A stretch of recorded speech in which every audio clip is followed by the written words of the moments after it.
ராமு காட்டுல இருந்து மாடுங்களை மேய்ச்சிக்கிட்டு வீட்டுக்கு கூட்டிக்கிட்டு வந்துகிட்டு இருந்தான்.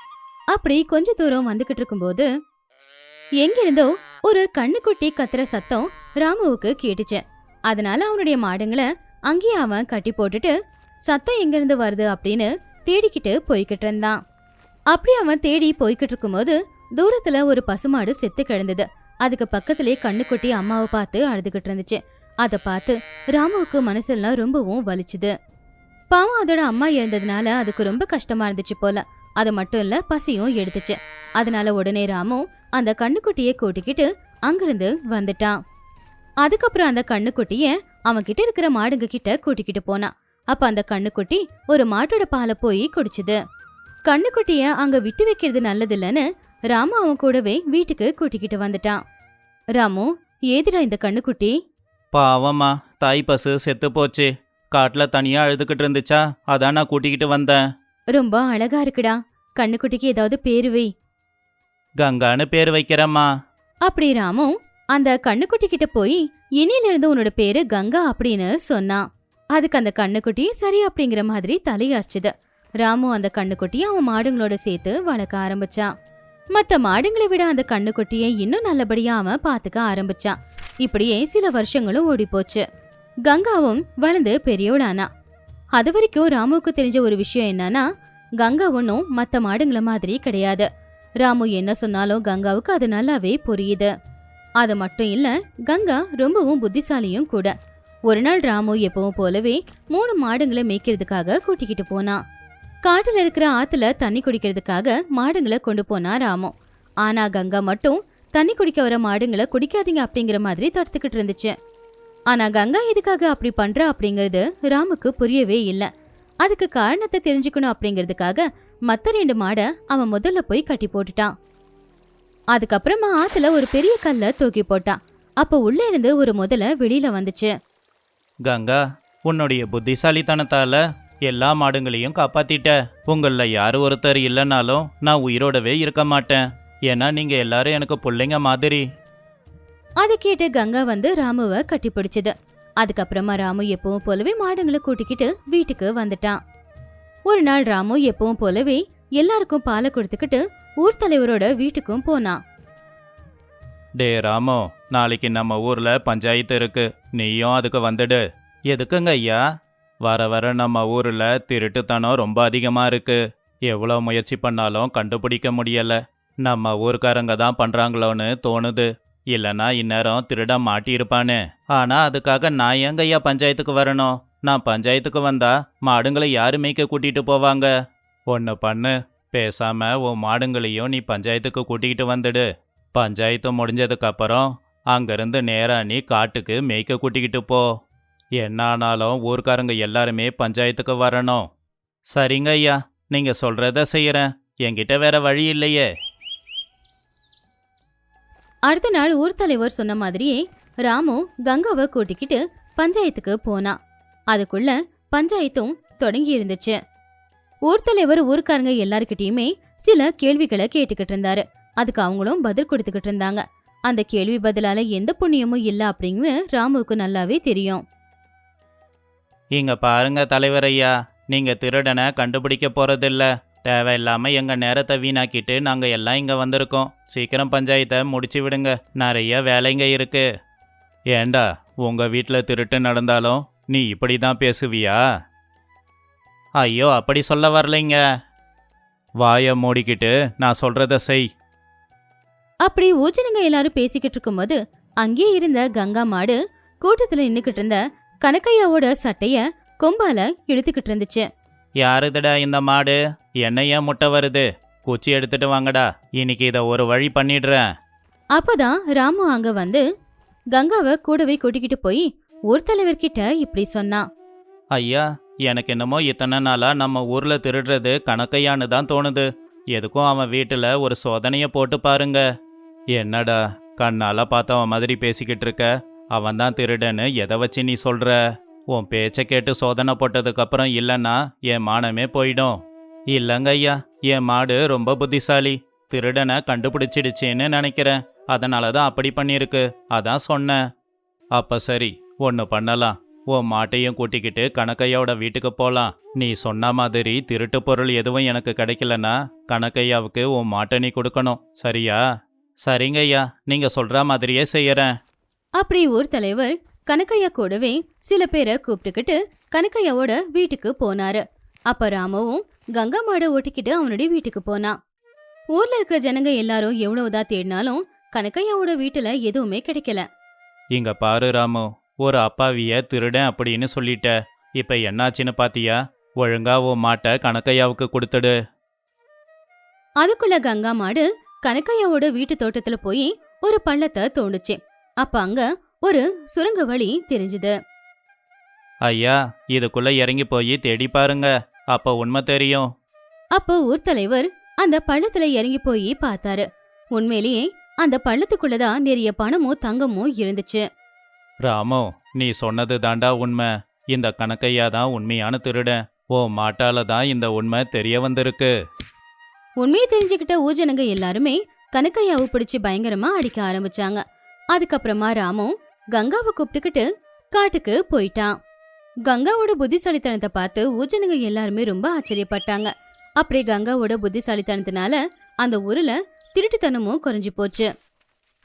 இப்படியே சில நாட்களும் போச்சு. ஒரு நாள் ராமு வீட்டுக்கு வரும்போது அவனுடைய அம்மாவான சாவித்ரி ரொம்பவும் சோர்வடைஞ்சி இருந்தாங்க. என்னாச்சுமா, ஏன் ரொம்ப சோர்வா இருக்க? என்னோடா 2 நாளா நான் உண்மையிலேயே ரொம்ப சோர்வாதான் இருக்கேன். எனக்கு அது ரொம்ப அதிகமாயிடுச்சு. என்னால எந்த வேலையுமே செய்ய முடியல. உனக்கு உடம்புக்கு முடியலன்னா முன்னாடியே என்கிட்ட சொல்ல சொன்னலாமா? ஏமா நீ என்கிட்ட சொல்லவே இல்லை? ஒன்னும் ஆகாதுடா. என்னம்மா ஒன்றாகாதுன்னு சொல்ற? இரு, நான் இப்பவே வைத்தியர்கிட்ட போய் உனக்கு மருந்து வாங்கிக்கிட்டு வரேன். அப்படி ராமு அந்த ஊர்ல இருக்கிற வைத்தியர்கிட்ட போய் மருந்த வாங்கிக்கிட்டு வந்தான். வாங்கிக்கிட்டு வந்த மருந்த அவங்க அம்மாவுக்கு குடிக்கிறதுக்காக கொடுத்தான். ஆனா போக போக அவங்களுக்கு இன்னும் உடம்பு வீணாயிக்கிட்டு தான் இருந்துச்சு. எவ்வளவு மருந்து கொடுத்தாலும் சரி அவங்களுக்கு உடம்பு குணமாகவே இல்ல. அதனால ராமு நேராவே வைத்தியரை அவனுடைய வீட்டுக்கு கூட்டிக்கிட்டு வந்தான். ஐயா, எனக்கு எங்க அம்மாவை விட்டா வேற யாரும் இல்லைங்க. அவங்கள தயவு செஞ்சு குணமாக்குங்க, உங்களுக்கு புண்ணியமா போகும். அப்ப வைத்தியர் அவங்க அம்மாவை சோதிச்சு பார்த்து, இங்க பாருப்பா, நான் கொஞ்சம் மருந்து கொடுக்கறேன், அதை நேரத்துக்கு சரியா கொடு. அதுக்கப்புறம் எல்லாமே கடவுள் விட்ட வழிதான். அதை கேட்டு ராமு ரொம்பவுமே வருத்தப்பட்டான். அவன் அம்மாவை பாத்துக்கிறதுல மாடுங்களை சரியா கவனிக்கிறதும் இல்ல. ஒரு நாள் காலையில எழுந்திருச்சு வெளியில வந்து பார்த்தா அங்க இருக்க வேண்டிய கங்கா மாட காணோம். ஆனா கங்காவை தேடுறதுக்கு நேரம் இல்லாம ராமு அவங்க அம்மா கூட உக்காந்துக்கிட்டு அம்மாவை பாத்துக்கிட்டு இருந்தான். ரொம்ப நேரத்துக்கு அப்புறமா கங்கா மாடு திரும்பி வீட்டுக்கு வந்துச்சு. மாட்டோட வாயில ஏதோ இலைகள் இருந்துச்சு. கங்கா மாடு அந்த இலைகளை கொண்டு வந்து ராமு கிட்ட கொடுத்தப்போ ராமு உடனே அதை அரைச்சி அதோட சார அவங்க அம்மாவுக்கு குடிக்க கொடுத்தான். அப்படி ஒரு வாரம் வரைக்கும் கங்கா மாடு அந்த இலைகளை பறிச்சுட்டு வந்து ராமுவுக்கு கொடுத்துக்கிட்டு இருந்துச்சு. ராமுவும் அதை அரைச்சி அவங்க அம்மாவுக்கு குடிக்க கொடுத்துக்கிட்டு இருந்தான். ஆச்சரியமா ராமுவோட அம்மா அந்த ரசத்தை குடிச்சதுனால அவங்களுக்கு உடம்பு குணமாயிடுச்சு. அத பார்த்து ராமுவும் ரொம்ப சந்தோஷப்பட்டான். இந்த விஷயம் தெரிஞ்சுக்கிட்ட ஊஜனங்க எல்லாருமே கங்கா மாடுக்கு வைத்தியம் கூட தெரியுது அப்படின்னு சொல்லிக்கிட்டாங்க. அன்னையில இருந்து யாருக்கு என்ன பிரச்சனை வந்தாலும் சரி எல்லாரும் ராமு கிட்ட தான் வந்துகிட்டு இருந்தாங்க. கங்கா மாட்டோட உதவியால ராமு அவங்களுடைய வியாதிகளை குணமாக்கிக்கிட்டு இருந்தான். ஒரு காலத்துல ராமாபுரம் அப்படிங்கிற ஒரு அழகான கிராமம் இருந்துச்சு. அந்த ஊர்ல ராகவையா அப்படிங்கிற ஒருத்தர் இருந்தாரு. அவரு அந்த ஊர்லயே ரொம்ப பெரிய பணக்காரரு. அவரு ரொம்பவும் புத்திசாலியும் கூட. எல்லார்கிட்டயுமே எப்பவுமே நல்லபடியா பழகுவாரு. அவர்கிட்ட 3 வேலையாட்கள் இருந்தாங்க. அது ராமு, ராஜா, பீம. ராகவையா ரொம்பவும் புத்திசாலி. அவர்கிட்ட இருக்கிற வேலைக்காரங்களுக்கு எப்பவுமே நீதி கதைகளை சொல்லுவாரு. அவருடைய வாழ்க்கை அனுபவத்தை ஒரு பாடமா கூட இருக்கிற எல்லாருக்குமே சொல்லுவாரு. ஒரு நாள் சாயந்தர நேரம் ராகவையா இப்படி சொன்னாரு. ராமு, ராஜா, பீமா, எல்லாரும் இங்க கொஞ்சம் வாங்க. ஒரு சின்ன வேலை இருக்குடா. அப்படியா? சொல்லுங்க ஐயா, சீக்கிரமா முடிச்சிட்டு வீட்டுக்கு போறோம். ஆமாங்க ஐயா, நேரமாகுது. நாங்கள் 3 பேரும் சேர்ந்து அந்த வேலையை செஞ்சிடுறோம். எப்போவுமே வேலை மட்டும்தானா? வேலை எல்லாம் எதுவும் இல்லை. உங்களுக்கு ஒரு சின்ன பரீட்சை வைக்க போகிறேன். என்னங்க ஐயா பரீட்சை அது? இந்த பரீட்சை உங்கள் 3 பேர் அறிவை சோதிக்கிறதுக்கு மட்டும்தான். என்கிட்ட 3 சலங்கை இருக்கு. அந்த 3 சலங்கையில் ஒன்று மட்டும்தான் தங்கம். மிச்சம் இருக்கிறதுல ஒன்று பித்தளை, இன்னொன்று இரும்பு. ஓஹோ, இதில் தங்க சலங்கை எதுன்னு கண்டுபிடிக்கணும். இந்த 3 சலங்கையையும் கவனித்து உண்மையான தங்க சலங்கை எதுன்னு கண்டுபிடிங்க. ஆனால் நான் இதை உங்களை பார்த்து மட்டும் சொல்லலை. இதை நீங்கள் உடைச்சி பார்க்கலாம், தேய்ச்சி கூட பார்க்கலாம், தண்ணியில் கூட போட்டு பார்க்கலாம். ஆக மொத்தம் இதில் தங்க சலங்கை எதுன்னு கண்டுபிடிச்சி சொல்லணும். அப்போ இது உண்மையிலேயே பறிச்சதாங்க ஐயா. எங்களுக்கு எவ்வளோ அறிவு இருக்குன்னு ஐயா நம்மளை சோதிக்கிறாரு போல இருக்கு. சரி, முதல்ல நான் முயற்சி பண்ணுறேன். பீமன் முதல் சலங்கைய தண்ணிக்குள்ள போட்டு எடுத்தான். எந்த மாற்றமும் இல்ல. 2வது சலங்கைய அவன் எடை போட்டு பார்த்தான். 3வது சலங்கைய அவன் தூக்கி போட்டு பார்த்தான். அதுக்கப்புறம் இப்படி சொன்னான். ஐயா, இந்த 3வது சலங்கையோட சத்தம் தனியாக கேட்குது, கம்பீரமாகவும் இருக்கு. அப்படின்னா இதுதான் தங்க சலங்கையாக இருக்கணும். சரி, இதுக்கு நீ என்ன சொல்கிற ராமு? பீமா சொன்னது உண்மையாக இருக்கலாம். எதுக்கும் நான் சோதிச்சு பார்க்குறேன். ராமு அந்த சலங்கைய நினைச்சு அத சூடு பண்ணி அதுக்கப்புறம் கடைசியில அத எடை போட்டு பார்த்தான். ஐயா, தங்க சலங்கை எப்போவுமே பாரம் அதிகமாக இருக்கும். 2வது சலங்கை தான் பாரம் அதிகமாக இருக்கு. அதுதான் தங்கம். நீங்கள் எல்லாரும் அப்படின்னு நினைக்கிறீங்க. நானும் சோதிச்சு பார்க்குறேன். அவன் 3 சலங்கையுமே எடுத்து அத தரையில தூக்கி தூக்கி போட்டுக்கிட்டு இருந்தான். 3வது சலங்கைய அவன் தரையில தூக்கி போடும்போது அந்த சலங்கையில ஒரு அடையாளம் வந்துச்சு. இதோ இதுதான் தங்க சலங்கை. தங்க சலங்கை கல்லில் பட்டதும் அதுக்கு ஒரு அடையாளம் வந்துச்சு பாருங்க. ஆமா ராஜா, சரியா தான் சொல்லியிருக்க. இனி இதில் சந்தேகப்பட எதுவும் இல்லை. நான் நிச்சயமா சொல்லுவேன், இதுதான் தங்க சலங்கை. நீ தான் உண்மையான புத்திசாலி. நம்ம கண்ணுக்கு எப்படி வேணும்னாலும் தெரியலாம், காதுக்கு எப்படி வேணும்னாலும் கேட்கலாம். ஆனால் மனசார யோசிச்சாதான் எது உண்மை எது பொய்ன்னு சரியா தெரியும். உண்மைதாங்க ஐயா, நான் வெளி தோற்றத்தை மட்டும்தான் பார்த்தேன். நான் சத்தத்தை மட்டும்தான் கவனிச்சேன். அது சரிப்பட்டு வரல. இதுதான் நான் உங்களுக்கு கற்றுக் கொடுக்க நினச்ச பாடம். இது பொருளுக்கு மட்டும் இல்லை, மனுஷங்களுக்கு கூட சரியாக பொருந்தும். மனுஷங்களில் சில பேர் பார்க்குற பார்வைக்கு தங்க மாதிரி தான் ஜொலிப்பாங்க. ஆனால் உள்ளுக்குள்ளே அவங்க எப்படி இருக்காங்கன்னு நமக்கு என்ன தெரியும்? வெளி தோற்றத்தை வச்சு எடை போடக்கூடாது. அவங்க நடந்துக்கிற விதத்தை வச்சு குணத்தை கண்டுபிடிக்கணும். இப்படியே சில நாட்களும் போச்சு. ஒரு நாள் ராகவையா வேலைக்காரங்க எல்லாரையும் கூப்பிட்டு, ராமு, ராஜா, பீமா, இன்னைக்கு உங்களுக்கு இன்னொரு புது பரீட்சை வைக்க போகிறேன். தங்க சலங்க பரீட்சைக்கு அப்புறமா நாங்கள் நல்லாவே கற்றுக்கிட்டோங்க ஐயா. ஆனால் வெளி தோற்றத்தை வச்சு எதையும் எடை போடக்கூடாதுன்னு தான் நான் கற்றுக் கொடுத்தேன். இப்போ நாம் மனுஷங்களுடைய குணத்தை பற்றி பேசலாம். என்னங்க ஐயா நடந்தது? என்னுடைய பழைய சிநேகிதன் ஒருத்தன் போன வாரம் என்கிட்ட வந்து 2 வேலைக்காரங்களை அனுப்புகிறேன்னு சொன்னான். அவங்க இன்னைக்கு காலையில் தான் வந்தாங்க. அவங்க 2 பேரில் ஒருத்தரை நான் என் கூடவே வச்சுக்கலான்னு முடிவு பண்ணியிருக்கேன். அதனால் அவங்கள நல்லா கவனித்து யாரை நாம் வேலையில் வச்சுக்கலான்னு பார்த்து சொல்லுங்க. சரிங்க ஐயா. ஆமாம், அவங்க எங்க? ராகவையாவோட வீட்டு திண்ணையில 2 பசங்க உட்காந்துக்கிட்டு இருந்தாங்க. ஒருத்தன் சீனும் சித்தும். இவங்க 2 பேரும் தான் பக்கத்தூரை சேர்ந்தவங்க. இவங்கள நீங்கள் நல்லா கவனிங்க. அவங்க வேலை செய்கிற விதத்தை பாருங்க. நாளைக்கு காலையில் நான் கேட்கும்போது யாரை வேலையில் வச்சுக்கலான்னு சொல்லணும். அன்னைக்கு மதிய நேரம் அவங்க 2 பேரும் வயல்ல வேலை செஞ்சுக்கிட்டு இருக்கும்போது சீனுவையும் சித்துவையும் பார்த்து ராமு பீமா 2 பேரும் இப்படி பேசினாங்க. இந்த சீனு கஷ்டப்பட்டு தான் வேலை செய்கிறான், ஆனால் சொன்னால் மட்டும்தான் செய்கிறான். சித்து நம்மக்கிட்ட நல்லா தான் பேசுகிறான், ஆனால் வேலையை விட பேச்சு தான் அதிகமாக இருக்குது. இவங்க 2 பேரில் யாரு நல்ல வேலைக்காரங்கன்னு கண்டுபிடிக்க முடியலையே. என்னாலையும் தான் கண்டுபிடிக்க முடியல. ஆனால் நாளைக்கு நாம ஐயா கேட்கும்போது பதில் சொல்லியாகணுமே. ராத்திரி ராகவையா 3 பேரையுமே கூப்பிட்டாரு. சரி, நீங்கள் 3 பேரும் அவங்க 2 பேர் வேலை செஞ்சதை கவனிச்சிங்க இல்லையா? இப்போ சொல்லுங்க, யாரை வேலைக்கு வச்சுக்கலாம்? எனக்கு தெரிஞ்சு சித்துவை வேலைக்கு வச்சுக்கலாம். நல்லா பேசுகிறான், ஊருக்காரங்க கிட்டலாம் நல்லா பழகுவான்.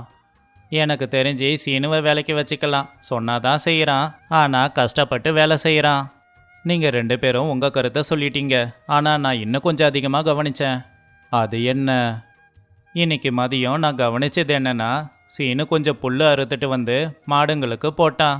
ஆனா அந்த புல்லுல நிறைய குச்சிங்க இருந்தது. அவன் அதை கவனிக்கவே இல்லை. அந்த புல்லை சாப்பிட்ட மாட்டோட வாயிலிருந்து ரத்தம் வந்ததை பார்த்தேன். சித்துவும் அங்கதான் இருந்தான். ஆனா அவன் சீனு கூட பேசிக்கிட்டே இருந்தான். அவனும் அதுல குச்சி இருந்ததை கவனிக்கல. ஆக மொத்தத்துல நான் கவனிச்சது என்னன்னா, இவங்க 2 பேருமே வேலையை செய்யறாங்க தான். ஆனா சரி எது தப்பு எதுன்னு தெரிஞ்சு செய்ய மாட்டேங்கிறாங்க. இதைத்தான் நான் தெரிஞ்சுக்கணும்னு நினைச்சேன். உண்மையான வேலைக்காரன் வேலையை மட்டும் செஞ்சா போதாது, சூழ்நிலைக்கு ஏற்ற மாதிரி சரி தப்பு எதுன்னு தெரிஞ்சு செய்யணும். ராஜா, உன்னை என்னமோன்னு நினைச்சேன். நீ என்ன மிஞ்சி முதலாளி ஆயிடுவ. நீங்க மறுபடியும் நல்ல பாடத்தை கற்றுக் கொடுத்துருக்கீங்க ஐயா.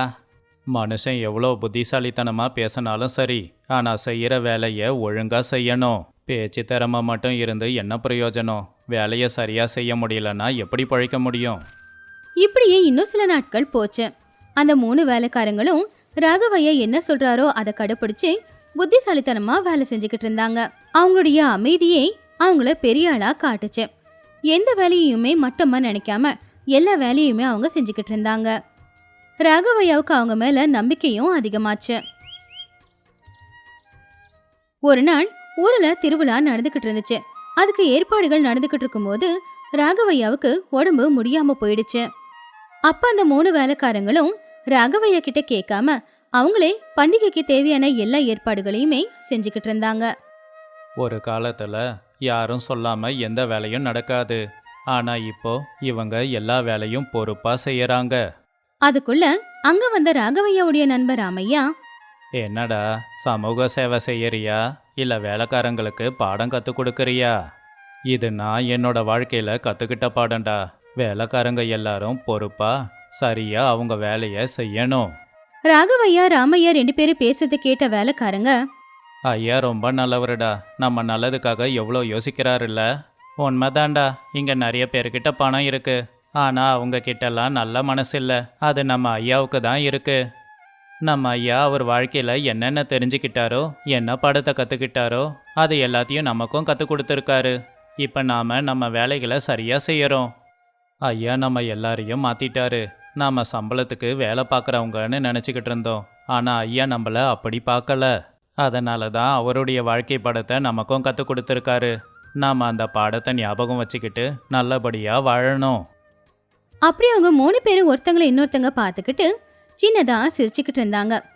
அந்த அமைதியான சிரிப்புல பெருமை, சந்தோஷம், அன்பு, மாற்றம் இது எல்லாமே தெரிஞ்சுது. இத ராகவையா கவனிச்சாரு. ஆனா எதுவுமே சொல்லல.